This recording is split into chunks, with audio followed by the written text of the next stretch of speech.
ব্রাহ্মণ ভাবছেন মনে মনে, যমুনায় স্নান করতে গেছে, সনাতন গোস্বামী বললেন গেলে স্নান করে আসো। চিন্তা করতে করতে ভাবছেন, ব্রাহ্মণ ভাবছেন এত মূল্যবান বস্তু যার কাছে তুচ্ছ, নিশ্চয়ই তার কাছে আরো কোনো মূল্যবান বস্তু রয়েছে যে বস্তু তার কাছে তুচ্ছ। ব্রাহ্মণ স্নান করে এসে সনাতন গোস্বামীর চরণে পড়ে বলছেন, প্রভু প্রভু কি ধনে হইয়া মনি, মনিরে না মানো মনি, সে দাও দাও বলে খানি।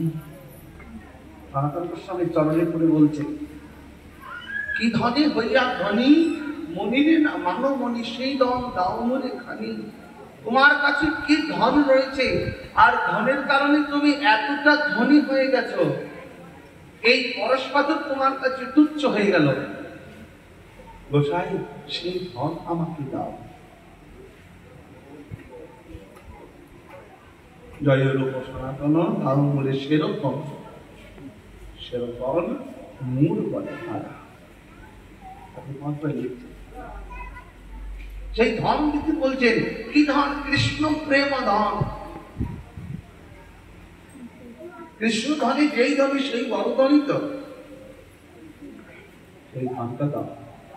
জীবন ব্রাহ্মণ লেগে নিয়ে গেল সনাতন গোস্বামীর কাছে।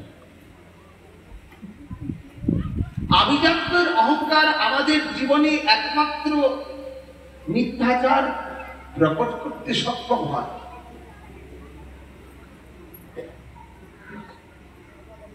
মহারাজ আপনার কাছে রয়েছেটা কি যে আপনি এত অভিমান? এই যে ধন, এই আমিত্ব গানের অভিমান হচ্ছে বিষয়াসক্ত জীবের একমাত্র উপাদেয় বস্তু হয়।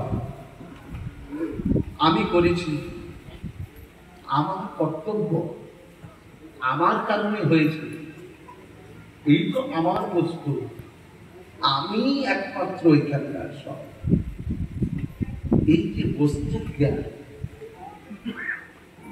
এই যে বস্তু জ্ঞান বলে এগুলো তো বিষয়াসক্ত জীবের ভাবনা। মহারাজ তোমার রয়েছেটা কি যে তোমার ভাবনাটা এমন, তুমি করেছোটা কি যে তোমার ভাবনাটা এমন। এই জগতে তোমার কিছু নেই, এই জগতে তোমার কিছু নেই। একবার আকবর এসেছিলেন সনাতন গোস্বামীর কাছে। এখন সনাতন গোস্বামীর কাছে এসে বলছেন, আমাদের গৌরীয় বৈষ্ণব, এই জন্য বললে মহাপ্রভুর ভক্তগণের বৈরাগ্য প্রধান, যাহাতে কৃত হন গৌর ভগবান।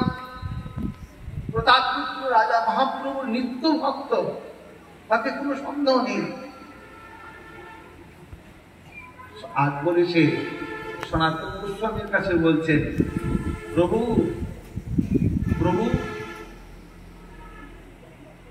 আমি না কিছু আমার রাজ্যের ধনকুশ থেকে আমি কিছু সেবা করতে চাই।